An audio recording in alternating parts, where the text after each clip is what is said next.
ઝઘડિયા તાલુકાની પીડિતાના પરિવારને મળવા ગયેલ સાંસદ મનસુખ વસાવાએ એસપીને ફોન કરતા તેઓએ ફોન કાપી નાખતા અકળાયા હતા। સાંસદ મનસુખ વસાવા ઝઘડિયા તાલુકાના એક ગામની સગીરાની સાજિદ હુસેન વઝા નામના શિક્ષક દ્વારા છેડતી કરવામાં આવતા ભોગ બનનાર પરિવારજનોને મળવા પહોંચ્યા હતા, જ્યાં સ્થાનિકોએ સાંસદને જણાવ્યું કે રાજપારડીમાં આવી છેડતીની ઘટના 10 થી 11 વાર બનવા પામી છે। આવી ઘટનાઓમાં પોલીસ તેની ફરજ ચૂકી રહી છે, જે બાદ સાંસદે ફોન કરતા ડીએસપીએ ફોન કાપી નાખતા સાંસદ ગુસ્સે ભરાયા હતા અને ગૃહમંત્રી હર્ષ સંઘવી તથા રાજ્ય સરકારને પણ આવા અધિકારીઓ સામે પગલાં ભરવા જણાવ્યું હતું।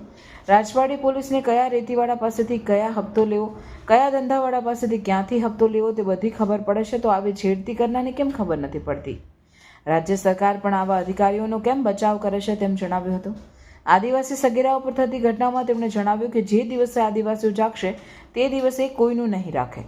તાલુકાના બીજા આગેવાનો પણ આજે ઘટના બની તેને 3 દિવસ થયા છતાં પણ ભોગ બનનાર પરિવારને મળવા નથી આવ્યા, જે વ્યાજબી નથી તેમ કહી તેઓ પર નિશાન સાધ્યું હતું। પોલીસને પણ કહ્યું છે કે અમે કાયદેસરની કાર્યવાહી કરો, પણ રાજપારડી પોલીસ સ્ટેશનના પીઆઈ પર મને ભરોસો નથી કે 3 દિવસ થયા, 3 દિવસમાં આમાં કંઈક ને કંઈક રીતના પડદો પડે એ રીતના પ્રયત્નો કરી રહ્યા છે। મેં હમણાં એસપીને પણ વાત કરી, એસપી પણ મને લાગે છે ભરૂચ એસપી પણ આ પીઆઈને બચાવ કરે છે। આ બધા ગામના લોકો ભેગા થયા, કેટલાક લોકોએ કીધું આ 10મો 11મો બનાવ છે, તો 10મો 11મો બનાવ બને તો બધી બાબતમાં પોલીસને ખબર પડે છે, કયા ખૂણેથી ક્યાં હપ્તા લેવાય પોલીસને ખબર પડે છે, કયા રીતિવાળે ક્યાંથી ક્યાં ધંધાવાળા પાસે હપ્તા લેવા તે ખબર પડે છે। તો આ પ્રકારના વૃત્તિવાળા, ખરાબ વૃત્તિવાળા જે એક શિક્ષક થઈને છોકરીને આવી વારંવાર 10-11 છોકરીને છેડતી કરે છે, તો એ પોલીસને કેમ ખબર નથી પડતી? નહીં, જ્યારે ફરિયાદ થાય છે એની સામે તો એને બચાવવાના પોલીસ કેમ પ્રયત્ન કરી રહી છે?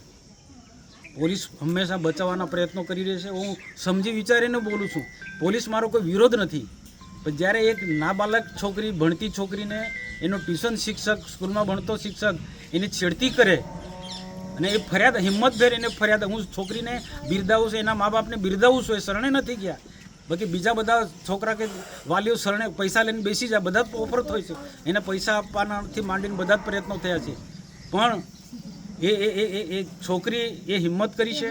મેં વ્યક્તિગત રીતના પણ મળ્યો છે, એના મા બાપને પણ મળ્યો છે ને એક પ્રકારના એવા લોકોનો આવા વૃત્તિના લોકોને એક સામ્રાજ્ય છે કે આવી ઘટનામાં પડદો પાડી દેવામાં આવે છે।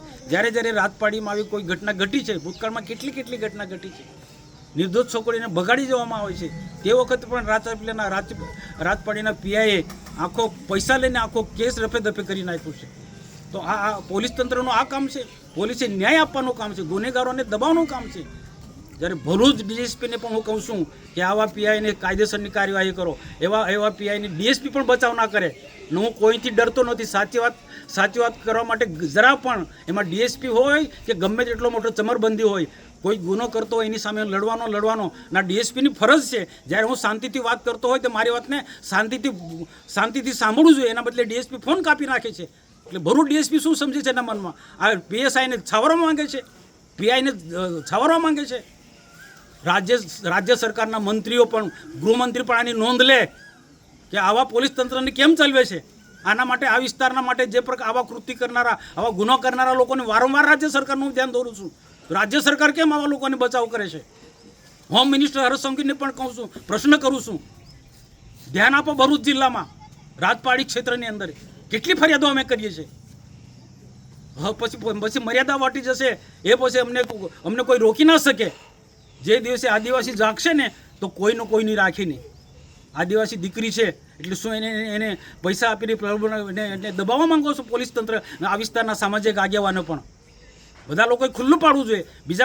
બીજી બધી બાબતો ત્યાં કેમ કૂદી પડો છો? કેમ અહીંયા આવતા નથી? 3 દિવસ થાય છે, કોઈ આવતું નથી। તો અહીંના બધા જ આગેવાનો, રાજપાડીના બધા જ લોકોનું અભિનંદન આપું, સલામ ભરું અને ખાસ કરીને હું સરપંચને સલામ ભરું કે એને હિંમતભેર આ પરિવારને મદદ કરી છે, આ દીકરીને મદદ કરી છે। શું તમે પણ શુદ્ધ અને પૌષ્ટિક ગીર ગાયનું દૂધ શોધી રહ્યા છો? તો હવે ચિંતા છોડો, હરિઓમ ગીર ગૌશાળા આપના ઘરે લઈને આવે છે તરત પેક થયેલું પ્રિઝર્વેટિવ વગેરેનું 100% શુદ્ધ ગીર ગાયનું દૂધ। મારા હોરઠને માલપા લાગે. દૂધ દોયા બાદ તમને તરત પેકેજિંગ કરીને ઘરે પહોંચાડવામાં આવશે, એ પણ ફ્રી હોમ ડિલિવરી. ભરૂચના લોકો માટે એક વિશ્વાસનું નામ હરિઓમ ગીર ગૌશાળા. 2016 થી ભરૂચની સેવામાં અને 2016 થી એક સરખો test. Government approved pouch packaging. શક્ય બને ત્યાં સુધી ગૌશાળાની મુલાકાત લઈ દૂધ લેવા વિનંતી. તો ગીર ગાયનું પૌષ્ટિક દૂધ લેવા માટે આજે જ સંપર્ક કરો હરિઓમ ગીર ગૌશાળા, ગામ કરમાલી, કવિઠા, ભરૂચ. તમારી ખરીદી ગૌ સેવામાં અર્પણ. શુદ્ધ દૂધ, સ્વસ્થ જીવન હરિઓમ ગીર ગૌશાળા સાથે.